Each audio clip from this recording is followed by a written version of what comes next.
Muito bom dia, povo abençoado, a paz gloriosa do Senhor Jesus seja sobre a sua vida, família. Esse dia, nessa terça-feira, que a bênção de Deus esteja sobre sua casa. Nós estamos agora 8 horas e 38 minutos desse dia 14 de outubro. Ontem foi emocionante ler o capítulo 11 de Romanos. Fomos impactados pela palavra de Deus. Foi algo que me abençoou grandemente, me tocou profundamente, ver a misericórdia de Deus agindo sobre os desobedientes, não é verdade? E eu glorifico a Deus porque a palavra de Deus falou fortemente ao meu coração, e também é muito lindo ver os testemunhos das pessoas relatando como elas foram tocadas pela palavra de Deus na manhã de ontem. Eu ainda estou aqui com a voz ainda me recuperando. E eu já quero... Hoje eu tenho pouco tempo, então seja muito bem-vindo você que está chegando. Eu já quero ir direto a Romanos capítulo 12. Paz, Dani, que bom ter você aqui. Fazer uma breve oração e já entrar aqui em Romanos capítulo 12. Eu iria ler no meu devocional, mas você vai ser parte do meu devocional hoje. Pai, fala com a gente aqui, que a tua palavra possa nos transformar e que o Senhor possa nos encontrar na tua presença nessa manhã. Nos tira de toda distração, nos tira de tudo que possa querer nos atrapalhar nesse momento de comunhão. E que do mesmo jeito que ontem o Senhor falou de uma forma tão forte, nos quebrantou, me quebrantou tão profundamente. Há muito tempo eu não chorava como chorei lendo a tua palavra ontem. Que essa manhã a tua graça igualmente venha nos encontrar. Em nome de Jesus. Amém. Gente, vamos lá. Romanos capítulo 12. Deixa eu virar aqui. Então diz assim, ó. Olha que texto poderoso, gente. Romanos 12 é um capítulo de muito destaque na Bíblia, né? Porque o texto diz assim: consagração a Deus é o título. Humildade e exercício dos dons e das funções. Ou seja, esse capítulo ele é endereçado a todos aqueles que querem ser mais consagrados a Deus, para exercer os dons e as vocações de Deus com humildade. E por que é importante dizer? Porque para trabalhar para Deus, nós precisamos ser primeiro consagrados a Ele. O que é ser consagrado a Deus? Ser consagrado a Deus é você separado, é você ser santificado, é você viver uma vida de abstinência do pecado, é você viver uma vida dedicada exclusivamente a Deus.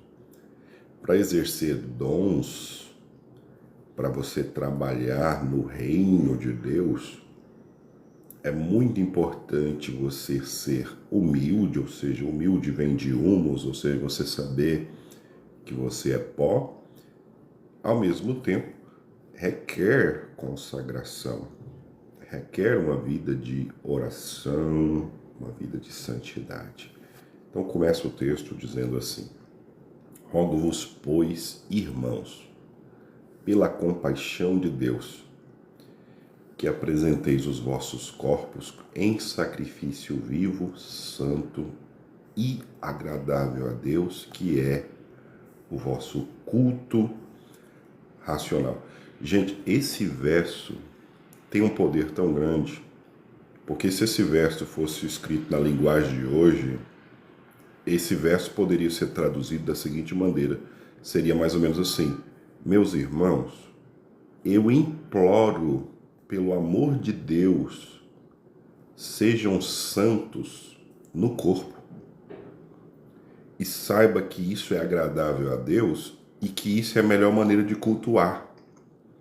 Era Paulo mais ou menos dizendo assim: olha, o culto não é quando canta, não é quando bate palma. O culto que Deus recebe é quando você, no seu corpo, renega o pecado. É quando você no seu corpo, aquele que seu corpo está desejando algo errado e você renega isso. Isso sobe para Deus como um louvor agradável. E esse é o verdadeiro culto. O verdadeiro culto é um estilo de vida onde a gente não dá para o nosso corpo o pecado que ele deseja. E ele está dizendo, irmãos, eu imploro pelo amor de Deus, apresenta o corpo nesse verdadeiro louvor. Qual que é o verdadeiro louvor que a gente pode apresentar no corpo? Não dando à nossa carne, não dando ao nosso corpo todos os pecados que o nosso corpo às vezes deseja. Nosso corpo às vezes vai desejar a preguiça, nosso corpo às vezes vai desejar a cobiça, vai desejar a lascívia, vai desejar a glutonaria. Nosso corpo tem inclinações latentes.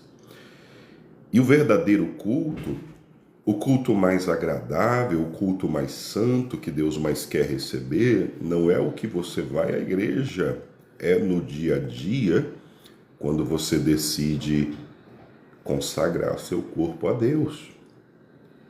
Seu corpo vai puxar para o pecado e você vai dizer, não, eu sou consagrado ao meu Deus.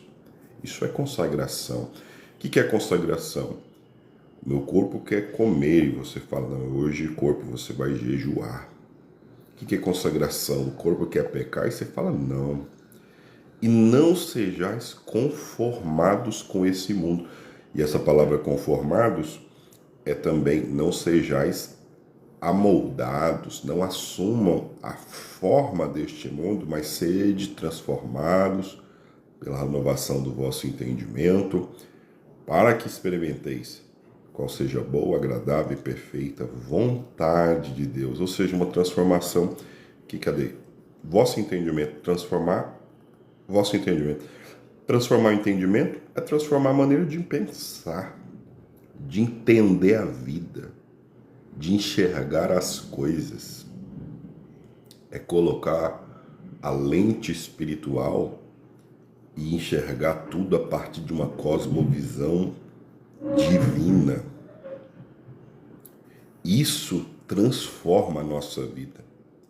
O que transforma a nossa vida? Colocar esse óculos da revelação de Deus e passar a enxergar tudo sob o prisma de Deus. E não há nada que transforme mais a nós mesmos do que a gente ter essa renovação de entendimento. E quando a gente tem essa renovação de entendimento, aí a experiência da boa, perfeita e agradável vontade de Deus é uma consequência. Você percebe que tem gente que quer ter uma experiência com Deus agradável e perfeita, só que é impossível você chegar nessa experiência com Deus sem primeiro sofrer essa transformação aqui, ó, essa renovação do entendimento, que é uma renovação, gente, de tudo. É uma renovação que, por exemplo, a incredulidade sai, o pessimismo sai, a pequenez, muita coisa sai, muita impureza sai, né? O entendimento muda, porque pela graça que me é dada, eu digo a cada um de vós que não pense de si mesmo além do que convém, antes pense com moderação, conforme a medida da fé que Deus repartiu a cada um. Opa, então aqui é uma medida de humildade, né? Porque qual que é o oposto da humildade? É o orgulho. O que o orgulho quer fazer conosco? O orgulho quer fazer a gente pensar além, pensar de si mesmo além do que convém. E a gente começar a imaginar que a gente é maior do que a gente realmente é. Mais importante, mais relevante do que a gente realmente é. Então a gente tem que pensar de si com moderação, conforme a medida da fé. Porque assim como em um corpo temos muitos membros, nem todos os membros têm a mesma operação, assim nós, que somos muitos, somos um só corpo em Cristo, mas individualmente somos membros um dos outros. Olha essa mutualidade. É Paulo dizendo: ei, você não é a última bolacha do pacote. Você não é tão importante assim. Todos nós precisamos um dos outros. No corpo existem muitos membros. Um é braço, outro é mão, outro é perna. Ninguém é tudo. Ninguém é tudo. De modo que, tendo diferentes dons, segundo a graça que nos é dada, se é profecia, seja ela segundo a medida da fé. Se é ministério, seja em ministrar. Se é ensinar, haja dedicação ao ensino. Ou o que exorta, use esse dom em exortar. O que reparte, faça-o com liberalidade. O que preside, com cuidado. E o que exercita misericórdia, com alegria. Então veja, aqui nós temos o dom do ensino, o dom da profecia, que tem que ter a medida da fé. Nós temos aqui também, veja, diferentes dons, né? Agora, uma coisa que ninguém fala que é dom, o dom de exortar. E a palavra exortar não é repreender não, tá? A palavra exortar no original é motivar, incentivar. Olha aqui outro dom que ninguém fala, dom de repartir. Quem reparte, faça com liberalidade. Faça com desprendimento. Tem gente que tem o dom de distribuir, de repartir, de compartilhar. Mas tem o dom de quem preside. É um dom de liderança. Olha o outro dom, o que exercita misericórdia. Rapaz, essa palavra misericórdia ontem me quebrou no meio, né? Deus disse ontem no capítulo 11, a misericórdia é para os desobedientes. A misericórdia é para os desobedientes. Ô Ezequiel, tá meio desfocado, né, querido? Tá meio fora. Como assim não existe dom de liderar? Aonde você leu na Bíblia que não existe dom de liderar? Como que resolve Efésios 4:11? Ele deu uns para apóstolos, profetas, pastores e mestres. Está escrito ali, né? Paulo diz: sede meus imitadores, assim como eu sou de Cristo. Hebreus diz: obedecer a vossos pastores, porque zelam por vossas almas, como quem hão de dar conta dela no dia do juízo. Então, acho que você está meio fora aí, meu querido. Acho que tem que dar uma lida mais na palavra, tá bom?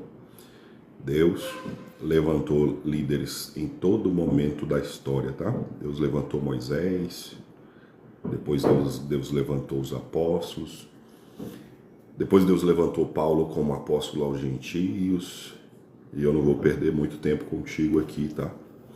O amor seja não fingido. Rapaz, o amor não fingido. Aborrecei o mal e apegai-vos ao bem. Acho que não tem que falar muita coisa disso não, né? O amor não pode ter hipocrisia, não pode ter a falsidade, e a gente tem que odiar o que é mal e se apegar ao que é bom. Agora, olha a frase, né? Isso é uma ordenança. Amai-vos cordialmente uns aos outros com amor fraternal.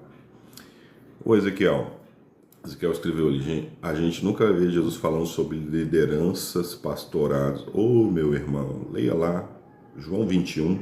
Sabe o que eu vou ler para você? Jesus não está chamando ninguém para ser pastor, para cuidar de pessoas. Jesus não chama ninguém não para ser pastor. É Paulo então? Ô meu pai, deixa eu ler isso aqui para ser abençoado aqui, ó. Ó.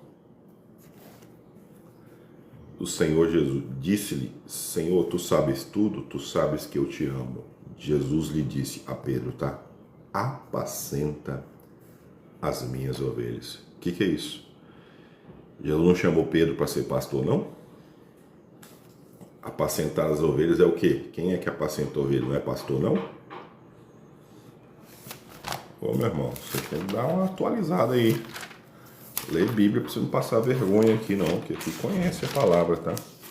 Olha aqui, Efésios capítulo 4, versículo 11. Ele mesmo, Deus, deu uns para apóstolos. Apóstolo não é líder, não?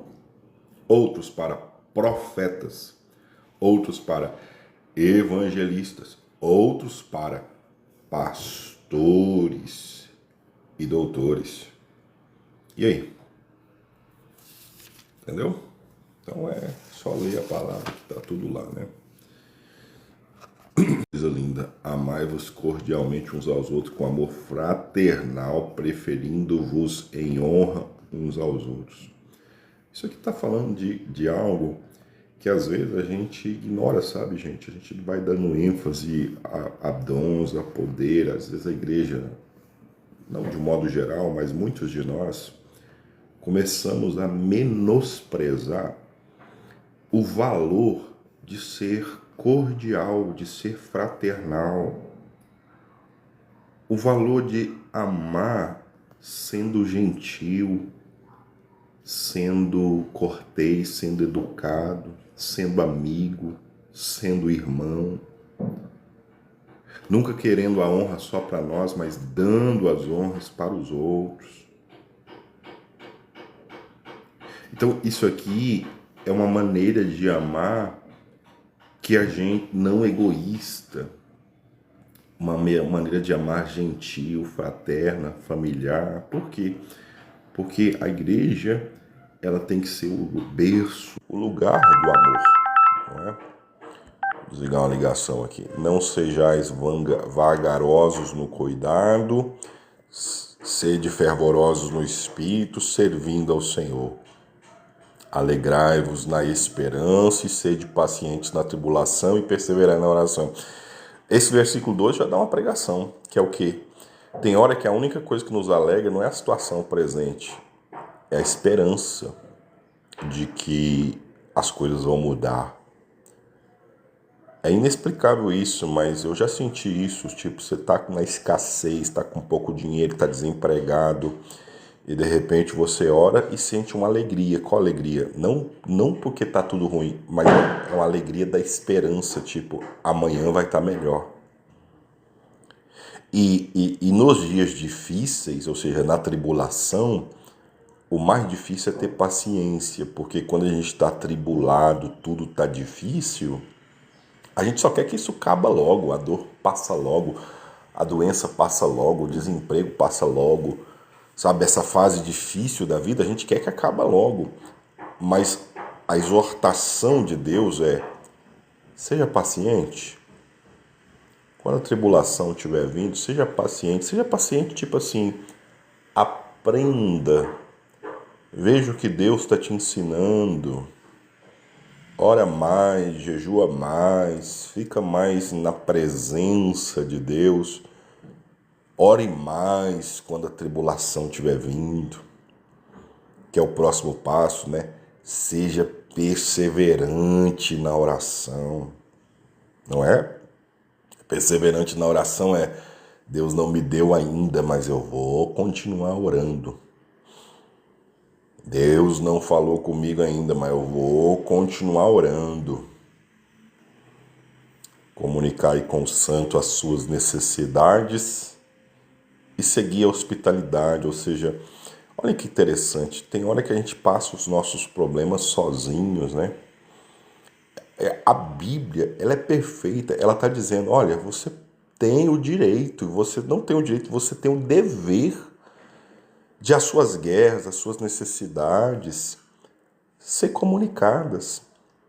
Sabe, pega o telefone, fala para um irmão, manda uma mensagem, manda um zap, irmão, ora aqui por mim, meu filho está rebelde, irmão, ora aqui por mim, meu marido está viciado, irmão, ora aqui por mim. O que é isso? Comunicar com os santos suas necessidades. Porque se você não comunica, quem é que vai orar por você?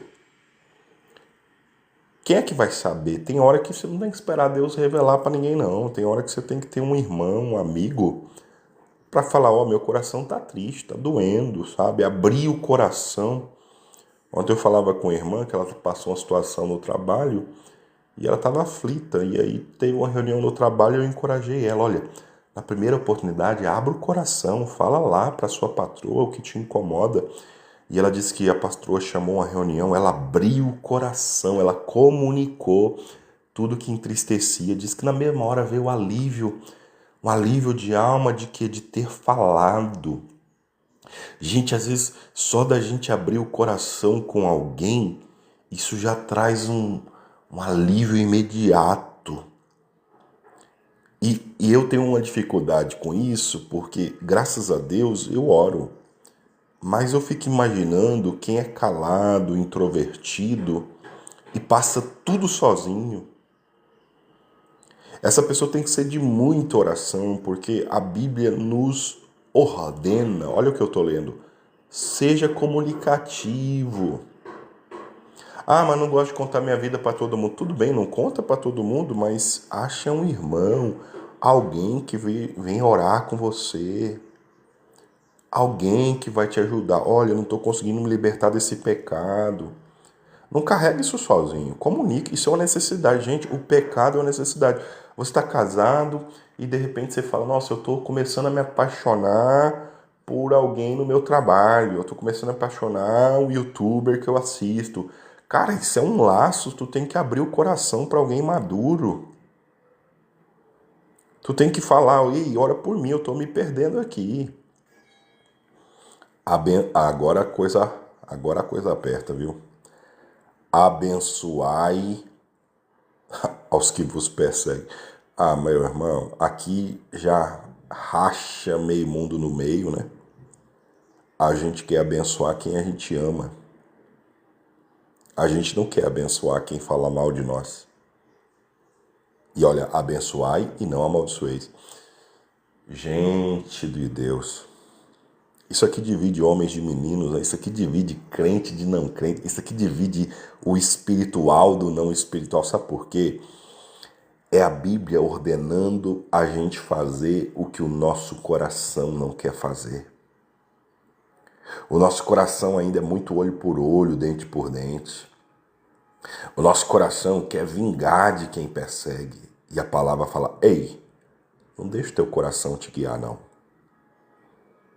Não deixa. Tanto é que vai falar aqui mais pra frente sobre vingança, né? Então, seu coração tá querendo perseguir quem te persegue. E Deus vem e fala: ei, vai perseguir não, abençoa ele. Não amaldiçoa não. E por que Deus faz isso? Sabe por quê, gente? Se um persegue o outro persegue o outro, um outro persegue o outro e vira um ciclo de perseguição, no meio desse ciclo é só ódio, é só contenda, é só inimizade, é só tudo isso. Agora, quando um está perseguindo o outro, chega um aqui que está sendo perseguido e começa a distribuir beijos e abraços e amor. Sabe o que está acontecendo? O ciclo de ódio vai ser quebrado pelo amor. Então, alguém...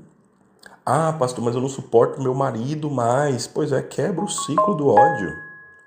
Quebra o ciclo da gritaria, da discórdia. Seja você o primeiro a amar. Seja você o primeiro a não revidar ofensa por ofensa, agressão por agressão, hostilidade por hostilidade. Seja você o primeiro a quebrar o ciclo e dizer: tá me perseguindo, vou te abençoar. Tá me odiando, eu vou te amar. Quebra o ciclo da maldade na tua casa. Quebra o ciclo da ira, da discórdia na tua casa. Faz a tua casa ser um lugar de amor. Ah, mas não aguento meu filho, meu marido. Não. Começa com você. Tá odiando? Ame. Tá gritando? Fale manso. Por quê? Deus nos convoca a sermos nós, a quebrarmos o ciclo da maldade, devolver ao invés de ódio, amor. Devolver ao invés de rancor, ressentimento, amor. É fácil? Nunca foi. Só a graça de Jesus. É por isso que a gente ora, porque a gente não dá conta não, meu irmão. Sem a graça de Deus, eu e você sem o Espírito Santo, abençoar de coração assim quem está perseguindo a gente, Seu coração está querendo orar, Deus faz ele quebrar os dentes. Uma vez uma irmã chegou na igreja e falou assim, pastor, ora para que aquela mulher que fez macumba por mim, fala para Deus todos os cabelos da cabeça dela cair. Tô falando sério, gente, isso aconteceu. A mulher pediu para mim, pede para aquela menina que fez macumba para mim, pede, pastor, para os cabelos dela cair tudo da cabeça. Eu lembrei disso aqui, abençoai os que vos perseguem, não o amaldiçoeis. Eu falei, minha irmã, se você está me buscando para amaldiçoar alguém, você tem que procurar um feiticeiro, não um pastor. Alegrai-vos com os que se alegram e chorai com os que choram. É isso. Você achar alguém, irmão, alegra com ele. Você achar alguém que está chorando, chora com ele. Agora tem umas pessoas que é tão endemoniada, gente. Ó, sai de perto dessa pessoa. Você tá alegre, comprou a casa, comprou um carro, achou um emprego novo, você conta, a pessoa tem aquele olhar cheio de inveja, sabe? E ao invés de celebrar e se alegrar com você, ela não se alegra. Ou aquela pessoa que, quando você está sofrendo, chorando, aí ela parece que se regozija. Irmão, uma pessoa dessa é endemoniada, sai perto de uma pessoa dessa. A pessoa, na hora que tem que se alegrar com a sua alegria, ela fica triste com a sua alegria. E na hora que ela tem que chorar com a sua dor, ela se alegra com a sua dor. Você traz uma pessoa dessa para sua casa. Isso é uma pessoa que está endemoniada. A Bíblia manda a gente ficar. Eu, como pastor, gente, não tem nada que me alegra mais quando eu vejo um membro da igreja prosperando, trocando de carro. Meu Deus, quando eu vejo alguém sendo feliz, vencendo uma guerra, o filho sai da droga, a mulher que queria suicidar não quer mais. Meu Deus, não há nada que alegra mais minha vida do que a alegria dos outros. E não há nada que me faça chorar mais do que a tristeza dos outros também. Isso se chama compaixão. A gente está junto para se alegrar, a gente está junto para chorar. Porque a vida também não é feita só de alegria, não. Tem hora que você vai se alegrar com seu irmão, mas tem hora que você vai chorar com ele. Bom dia, Marcilene. Por quê? Porque a vida é assim. Tem dias bons, tem dias maus, tem dia que ganha, tem dia que perde, tem dia que tem notícia boa, tem dia que tem notícia ruim, e tem dia que a gente vai chorar mesmo. Sede unânimes entre vós. Oh, meu Deus do céu. O que é ser unânime? É ser unidos. Oh, meu Deus, isso é uma luta.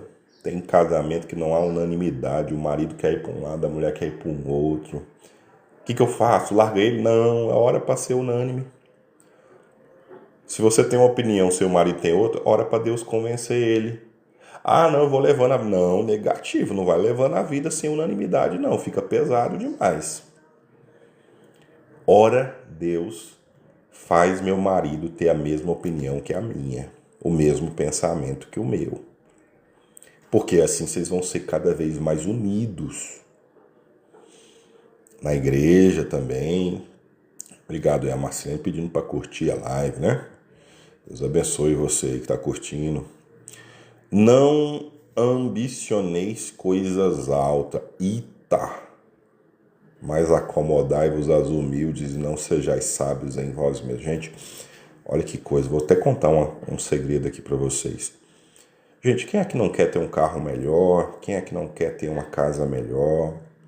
Só que às vezes, gente, tipo, no ministério, um pastor está ambicionando uma igreja gigante. Ô, meu irmão, às vezes essa ambição pode estar escondendo um orgulho aí por debaixo, tá? Eu tenho um carro muito bom, mas eu tô com desejo agora de trocar de carro, um carro melhor. Tava pensando em comprar um Haval.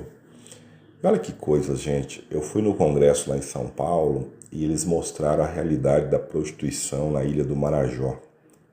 Coisas tristes mesmo, assim, de criança sendo abusada, pedofilia, e um projeto social que eles estão fazendo lá.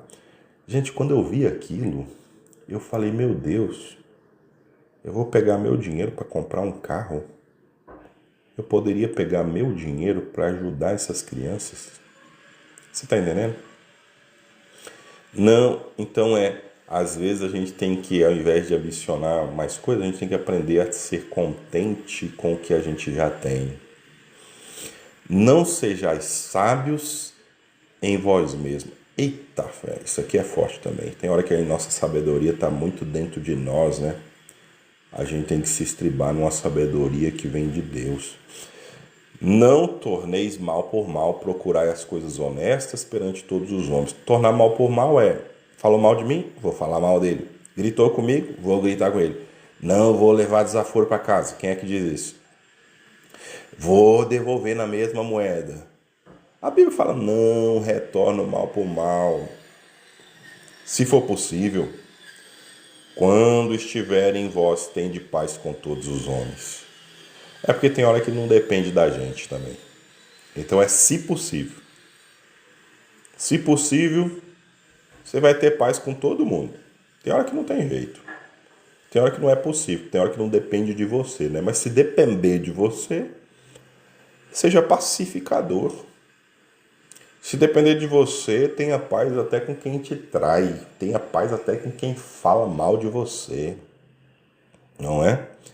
Olha aí. Não vos vingueis a vós mesmos, amados, mas dai lugar à ira, porque está escrito, minha é a vingança e eu recompensarei, diz o Senhor.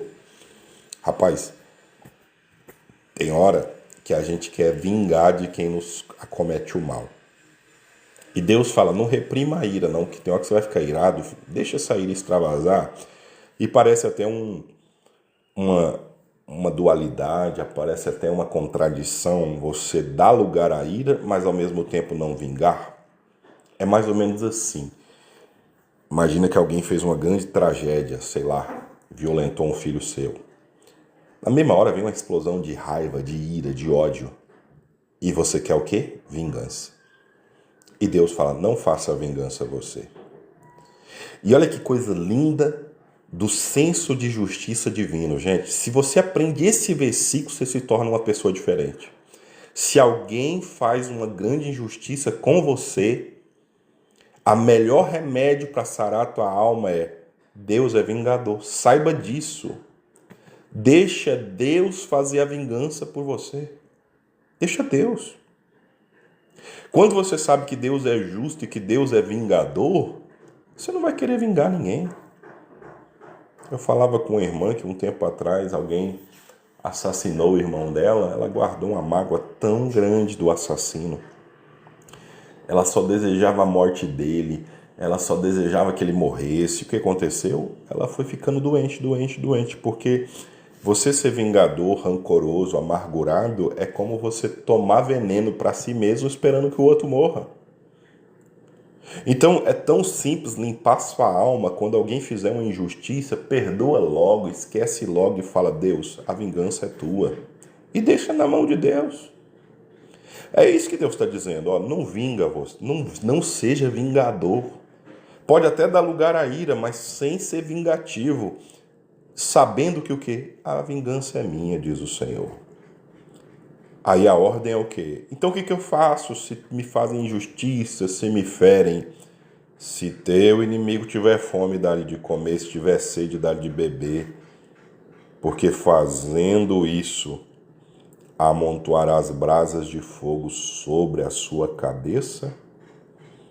Olha só, é Deus dizendo, ei, seu inimigo está te perseguindo, dá o bem para ele ao invés do mal.